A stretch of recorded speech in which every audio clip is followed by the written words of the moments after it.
Until 150 years ago, everyone was looking for Jerusalem in the wrong place.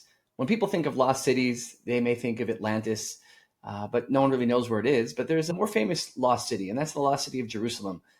Jerusalem, which is about 4,000 years old, we don't get overly excited by 500-year-old anything.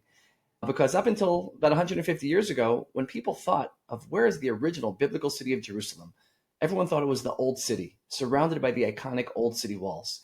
Now, the Old City walls, they're about 500 years old. And when Queen Victoria of England, she wants to discover the treasures of the Bible, like the Ark of the Covenant, and she sends a man by the name of Captain Charles Warren to Jerusalem to find those treasures. And he wants to search the Temple Mount, the biblical Mount Moriah, but he's not able to. And so he says, if I can't dig on the Temple Mount due to political and religious reasons, I'll dig near it. And he comes down the slopes of Mount Moriah, walks down, finds the Gihon Spring, and ends up discovering that the source of the biblical life-giving waters of Jerusalem, going back thousands of years, the Gihon Spring, was an integral part of the city of David, the place where the kings of the Bible ruled and the prophets of the Bible preached. And he realized that he had found the lost city of Jerusalem, the city of David, which today is one of the most archaeologically excavated sites in the world.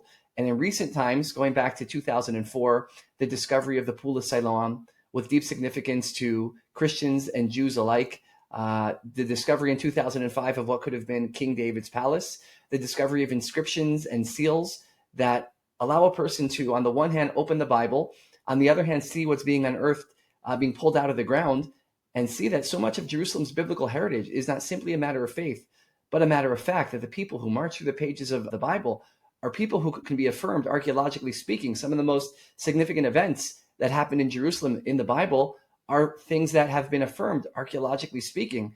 In fact, when you walk through the city of David, the historic site of biblical Jerusalem, that when you're in the place where the Bible happened, the words of the Bible come to life.